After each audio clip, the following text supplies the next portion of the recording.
ಯಾರಿಗಾಗುತ್ತೆ? ಜನಕ್ಕೆ ತಾನೆ, ಸರ್ಕಾರಕ್ಕೇನು ಹೊರೆ ಆಗಲ್ವಲ್ಲ, ಮುಖ್ಯಮಂತ್ರಿಗಳಿಗೆ ಮಂತ್ರಿಗಳಿಗೇನು ಹೊರೆ ಅಲ್ವಲ್ಲ, ಜನಕ್ಕೆ ತಾನೇ ಹೊರೆ ಆಗೋದು. ಜನಕ್ಕೆ ಹೊರೆ ಆಗೋದಕ್ಕೆ ಅವರು ಖುಷಿ ಪಡ್ತಾರೆ. ಅವರು ಸರ್ಕಾರದಲ್ಲಿ ಜನಗಳ ಮೇಲೆ ಎಷ್ಟು ರೀತಿಯಲ್ಲಿ ಹೊರೆ ಹೊರಲಿಕ್ಕೆ ಸಾಧ್ಯ ಹೊರಿಸ್ದಾಗೆ ಆನಂದ ಪಡ್ತಕ್ಕಂಥ ಸರ್ಕಾರ ಇದೆ. ಈ ಸರ್ಕಾರ ರಚನೆ ಆದ ದಿನದಿಂದ ಯಾವ್ಯಾವ ರೀತಿಯಲ್ಲಿ ಜನಗಳ ಮೇಲೆ, ಜನಗಳ ಜೋಬಕ್ಕೆ ಕೈ ಹಾಕಿ ಲೂಟಿ ಮಾಡ್ತಕ್ಕಂಥ ಕೆಲಸಕ್ಕೆ ಕೈ ಹಾಕಿದ್ದಾರೆ. ಒಂದು ಸೀರೀಸ್ ಆಫ್ ಲಿಸ್ಟೇ ಕೊಡ್ಬೋದು. ಮುಂದಕ್ಕೂ ಸಹ ಅದನ್ನೇ ಮಾಡ್ತೀವಿ ಅನ್ನೋದು ಈಗಾಗಲೇ ಹೇಳಿದ್ದಾರಲ್ಲ. ಅಲ್ಲೆಲ್ಲ ಬೆಂಗಳೂರಿನಲ್ಲಿ ನೀರು ಸರಬರಾಜು ಮಂಡಳಿಯವರು ಏನು ಹೇಳಿದ್ದಾರೆ, 1,000 ಲೀಟ್ರಿಗೆ 51 ರೂಪಾಯಿ ಖರ್ಚಾಗುತ್ತೆ. ಅದರಿಂದ ನಾವೀಗ ಅದ್ರದ್ದು ದರ ಏರಿಸಬೇಕಾಗಿದೆ. ಹಾಲಿನ ದರ ಏರಿಕೆ ಮಾಡಬೇಕು, ವಿದ್ಯುತ್ ಶಕ್ತಿ ದರ ಏರಿಕೆ ಮಾಡಬೇಕು. ಅದು ಹೇಳಿದಾರಲ್ಲ, 2025ಕ್ಕೆ ಎಷ್ಟಾಗಬೇಕು, 26ಕ್ಕೆ ಎಷ್ಟಾಗಬೇಕು, 27ಕ್ಕೆ ಎಷ್ಟಾಗಬೇಕು ಅಂತೇಳಿ. ಈ ಸರ್ಕಾರ ದರ ಏರಿಕೆಯ ಸರ್ಕಾರ ಇದು. ನೋಡಿ, ಗ್ಯಾರಂಟಿ ಯೋಜನೆಗಳಿಗೂ ಇದಕ್ಕೂ ಸಂಬಂಧ ಇಲ್ಲ. ಇವರು ಗ್ಯಾರಂಟಿ ಯೋಜನೆಗಳನ್ನು ಘೋಷಣೆ ಮಾಡಿದಾಗ ಚುನಾವಣೆ ಹಂತದಲ್ಲಿ ಇದರ ಸಾಧಕ ಬಾಧಕಗಳನ್ನೆಲ್ಲ ಏನಾಗ್ಬೋದು, ಸರ್ಕಾರದ ಮೇಲೆ ಹೊರೆ ಏನಾಗ್ಬೋದು, ಅದೆಲ್ಲ ಲೆಕ್ಕಾಚಾರ ಮಾಡಿರ್ತಾರೆ. ಈ ಗ್ಯಾರಂಟಿ ಸ್ಕೀಮ್ನ ಅವರು ತೀರ್ಮಾನಕ್ಕೆ ಬಂದು ಜನಗಳ ಮುಂದೆ ಇಟ್ಟಾಗ, ಹೀಗೆ ಸಿದ್ದರಾಮಯ್ಯನವರೇ ತಾನೇ ಅದರಲ್ಲಿ ಸೈನ್ ಹಾಕಿರೋದು. ಸಿದ್ದರಾಮಯ್ಯನವರು ಮತ್ತು ನಿಮ್ಮ ಇನ್ನೊಬ್ಬರು ಸೈನ್ ಹಾಕಿರೋದು ಬಿಟ್ಟು ನಾವು ತಲೆ ಕೆಡಿಸ್ಕೊಳ್ಳಲ್ಲ. ಸಿದ್ದರಾಮಯ್ಯನವರು ಈ ದೇಶದಲ್ಲೇ ಬಹುಶಃ ಮನಮೋಹನ್ ಸಿಂಗ್ ಬಿಟ್ಟ ಮೇಲೆ ಅತ್ಯಂತ ದೊಡ್ಡ ಮಟ್ಟದ ಆರ್ಥಿಕ ತಜ್ಞರು ಈ ದೇಶದಲ್ಲಿ. ಅವರೇ ಸೈನ್ ಹಾಕಿರೋದಲ್ವೇ 5 ಗ್ಯಾರಂಟಿಗೆ ಕೊಡ್ತೀವಿ ಅಂತ ಹೇಳಿ. ಅದನ್ನು ಅವರು ಸೈನ್ ಹಾಕಬೇಕಾದ್ರೆ, 5 ಗ್ಯಾರಂಟಿ ಘೋಷಣೆ ಮಾಡಬೇಕಾದ್ರೆ ಇದರ ಸರ್ಕಾರದ ಮೇಲೆ ಬೀಳ್ತಕ್ಕಂಥ ಖರ್ಚು ವೆಚ್ಚಗಳ ಬಗ್ಗೆ ಅವ್ರಿಗೆ ಮಾಹಿತಿ ಇಟ್ಕೊಂಡೇ ಮಾಡಿರ್ತಾರೆ. ಅಲ್ಲ ಸರ್, ಈಗ ಗ್ಯಾರಂಟಿನ ನೆಪ ಮಾಡಿಕೊಂಡು ಅಭಿವೃದ್ಧಿನೂ ಮಾಡ್ದೇನೆ ಈ ರೀತಿಯಾಗಿ ದರ ಏರಿಕೆ ಮಾಡುವಂಥದ್ದು ಎಷ್ಟು ಸರಿ? ಅಭಿವೃದ್ಧಿ ಮಂತ್ರಿಗಳಿಗಂತೂ ಆಗ್ತಾ ಇಲ್ವಾ? ಅಭಿವೃದ್ಧಿ ಅವ್ರಿಗಂತೂ ಆಗ್ತಾ ಇದೆಯಲ್ಲ. ಜನಕ್ಕಾದರೆಷ್ಟು, ರಾಜ್ಯಕ್ಕಾದರೆಷ್ಟು, ರಾಜ್ಯಕ್ಕೆ ಆಗದೇ ಇದ್ದರೆಷ್ಟು ಕೇಳೋರು ಯಾರು? ಅವರ ಅಭಿವೃದ್ಧಿಗಳು ಭಾಳ ಯಥೇಚ್ಛವಾಗಿ ಖುಷಿಯಾಗಿ ಮಾಡ್ಕೊತಾ ಇದ್ದಾರೆ. ಪ್ರತಿಯೊಂದಕ್ಕೂ ಪರ್ಸೆಂಟೇಜು. ನನಗೆ ಮೊನ್ನೆ ಯಾರು ಹೇಳ್ತಾ ಇದ್ರು, ಈ ವರ್ಷ ಕೊಟ್ಟಿರೋದೇ ಆಶ್ರಯ ಮನೆ ಬಹುಶಃ 5,000 6,000 ಕೊಟ್ಟಿರ್ಬೋದು. ಅದಕ್ಕೂ ಸಹ ಪರ್ಸೆಂಟೇಜು ನೆನ್ನೆ ಕೇರ್ಪೇಟೆಗೆ ಹೋದಾಗ ಹೇಳ್ತಾಯಿದ್ರು. ಆಶ್ರಯ ಮನೆ ಅಲಾಟ್ಗೂ ಹಿಂದೆ ಏನೋ PDOನೋ PDOನೋ ಅದೆಂಥದೋ ಮನೆ ಅಲಾಟ್ ಆಗ್ಬೇಕಾದ್ರೆ ವಸೂಲಿ ಮಾಡೋಣ ಅಂತ ಹೇಳೋರು ಹಿಂದೆ. ಈಗ ಅಲ್ಲಿ ವಿಧಾನಸೌಧದಲ್ಲೇ ವಸೂಲಿ ಶುರುವಾಗಿದೆ ಅಂತಾರಲ್ಲ. ಆಶ್ರಯ ಮನೆ ಕೊಡೋಕ್ಕೂ ಆಶ್ರಯ ಮನೆಗೂ 12,000 ರೂಪಾಯಿನೋ ವಸೂಲಿ ಮಾಡ್ತಾರಂತೆ. ಇದೇನಪ್ಪ ನೆನ್ನೆ ನನಗೆ ಬಂದಂಥ ವಿಷಯಕ್ಕೆ ನಾನಂತೂ ಅರ್ಜಿಯನ್ನು ಹಿಡ್ಕೊಂಡು ಹೋಗಿಲ್ಲ ಸರ್ಕಾರದ ಮುಂದೆ. ಶಾಸಕರುಗಳು ಹೇಳೋದು, ನಾನು ಹೇಳೋದಲ್ಲ. ಅದರಿಂದ ಅವರು ಸಂಪತ್ತು ಭರಿತವಾಗಂತೂ ಇದಾರಲ್ವಾ.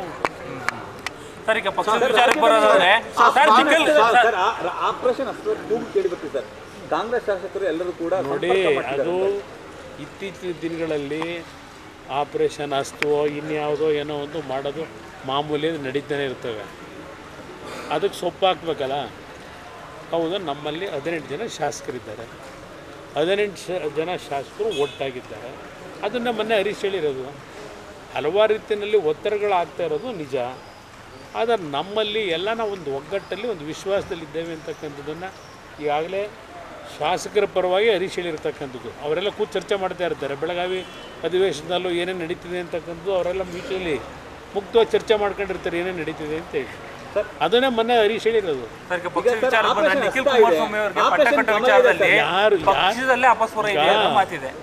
ಯಾರು ಪಟ್ಟ ಕಟ್ಟಕ್ಕೆ ಹೊರಟಿರೋದು? ಮಾಧ್ಯಮದ ಸ್ನೇಹಿತರು ಪಟ್ಟ ಕಟ್ಟಕ್ಕೆ ಹೋಗಿದ್ದೀರಿ. ಈಗ ನಾನೇನೀಗ ಅವ್ರನ್ನ ಅಧ್ಯಕ್ಷ ಮಾಡ್ತೀವಿ ಅಂತ ಹೇಳಿದ್ವಾ? ನಿಖಿಲ್ ಕುಮಾರಸ್ವಾಮಿ ಅವ್ರನ್ನ. ನಿಖಿಲ್ ಕುಮಾರಸ್ವಾಮಿ ಅವರ ಹೆಸರನ್ನ ಮುಂಚೂಣಿ ತಂದಿರತಕ್ಕಂಥ ಮಾಧ್ಯಮದಲ್ಲಿ ಕೆಲವು ಮಾಧ್ಯಮದಲ್ಲಿ ಬಂದಿರೋದು ನೋಡಿದ್ದೇನೆ. ನಮ್ಮಲ್ಲಿ ಇನ್ನೂ ಚರ್ಚೆಗಳೇ ಆಗಿಲ್ಲ. ಇನ್ನೂ ಸಾಂಸ್ಥಿಕ ಚುನಾವಣೆಗಳಾಗಬೇಕು ಪಕ್ಷದಲ್ಲಿ. ಅದೆಲ್ಲ ಆಗಿದೆ. ಈಗಲೇ ಅವೆಲ್ಲ ಪ್ರೋಸೆಸ್ಸೇ ಪ್ರಾರಂಭ ಆಗಿದೆ. ನೀವೇ ಊಹೆ ಮಾಡ್ಕೊಂಡು ನೀವೇ ತೋರಿಸ್ಕೊತಾರೆ.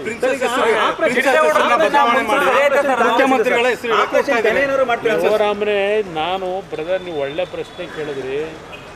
ಅದು ಯಾಕೆ ಇಷ್ಟೆಲ್ಲ ಒದ್ದಾಡ್ತೀರಿ?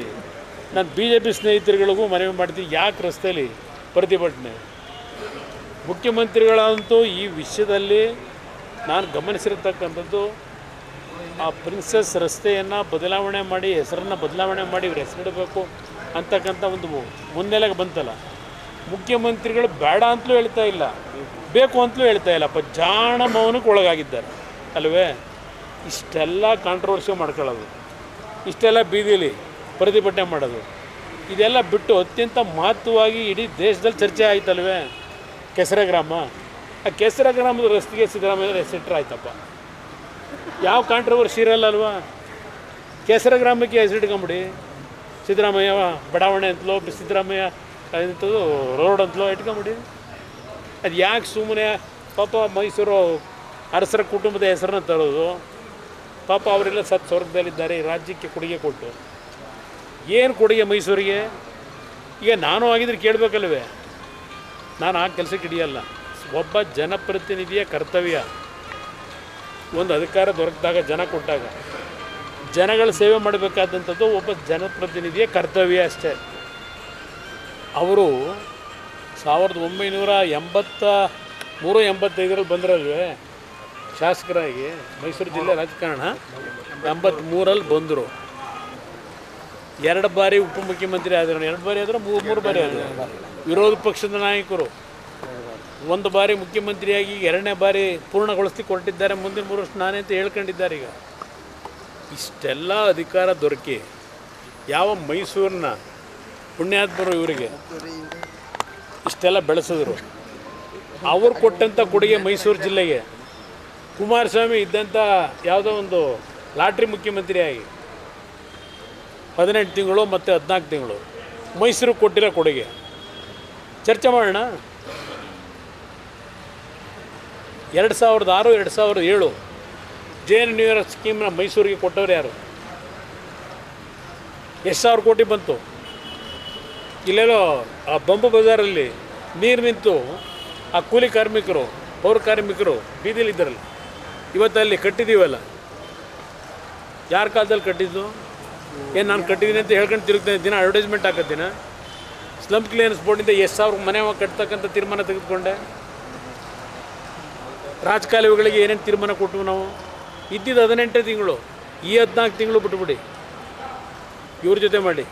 ಆ 18 ತಿಂಗಳಿದ್ವಲ್ಲ, ಮೈಸೂರು ಕೊಟ್ಟಂಥ ಕೊಡುಗೆ ಒಂದು ಸೀರೀಸ್ ಆಫ್ ಇದೆ ಕೊಡಬಲ್ಲೆ. ಅಯ್ಯೋ ನಾನು ಇಷ್ಟೆಲ್ಲ ಮಾಡಿಬಿಟ್ಟಿದ್ದೀನಿ, ನಾನು ಹೆಸರಿಡಪ್ಪ ಅಂತ ಹೇಳೋಕ್ಕಾಯ್ತದ? ನಮ್ಮ ಕರ್ತವ್ಯ ಅದು. ಪಾಪ ಹೇಳ್ಬೇಕು, ಇಷ್ಟೊತ್ತಿಗೆ ಅವ್ರು ಹೇಳಬೇಕಾಗಿತ್ತು ಮುಖ್ಯಮಂತ್ರಿಗಳು. ನನ್ನ ಹೆಸರನ್ನು ಯಾತಕಪ್ಪ ತರ್ತೀರಿ? ಅದರ ಅವಶ್ಯಕತೆ ಇಲ್ಲ. ನಾನು ಜನಗಳ ಹೃದಯದಲ್ಲಿರಬೇಕು ಅಂತ ಆಸೆ ಪಡೋನು. ಅದು ಯಾವುದೋ ರಸ್ತೆ ಮುಂದೆ ಹೆಸರಾಕೊಂಡು ದಿನ ಹೆಸರು ನೋಡಿ ಅಂತ ಹೇಳ್ಬೇಕಾ? ಒಳ್ಳೆ ಕೆಲಸ ಮಾಡಿದ್ವಿ, ಜನ ನೆನ್ಕೋತಾರಪ್ಪ. ಅದಕ್ಕೆ ಇಷ್ಟೆಲ್ಲ ಕಾಂಟ್ರವರ್ಸಿ ಮಾಡ್ಕೊಂಡು ದಿವಸ ನಿಮಗೂ ಕಷ್ಟ ಕೊಟ್ಟು ಆ ಬಿಸ್ತಲ್ಲಿ ಕರ್ಕೊಂಡು ಹೋಗಿ ಮೆರವಣಿಗೆಯಲ್ಲಿ ಇವೆಲ್ಲ ಬೇಕಾ? ಆ ಕೆಸರೆ ಗ್ರಾಮಕ್ಕೆ ಇಟ್ಕೊಂಬಿಡಿ ಇತ್ಲಾಗಿ ಸಿದ್ದರಾಮಯ್ಯ ರಸ್ತೆ, ಸಿದ್ದರಾಮಯ್ಯ ಆಸೆ ಬಂದ್ಬಿಟ್ಟಿದೆ ಅಂತ ಸರ್. ಅದು ನೋಡೋ ಮೌನಿಗೆ ಶರಣಾಗವೆ ಅಂದರೆ ಅವರೇ ಇದೆಲ್ಲ ಮಾಡಿಸ್ತಾ ಇರ್ಬೇಕಲ್ವೇ? Thank you. ಜನತಾದಳದ ಸಂಬಂಧ ಬಹುಶಃ ಯಾರಿಗೂ ಸರಿಯಾಗಿ ಅರ್ಥ ಮಾಡ್ಕೊಂಡು GT ದೇವೇಗೌಡರು ಜನತಾದಳದ್ದು ಯಾವುದು ಏನಿಲ್ಲ, ವಿಷಯದಲ್ಲಿ ಚರ್ಚೆ ಮಾಡಿದ್ರು. ಆದರೆ ಪಕ್ಷಕ್ಕೆ ಸಂಬಂಧಪಟ್ಟಾಗೆ ಯಾವುದೇ ರೀತಿಯ ಸಮಸ್ಯೆಗಳಿಲ್ಲ, ಎಲ್ಲ ಸುಗಮವಾಗಿ ಮುಂದುವರಿತು.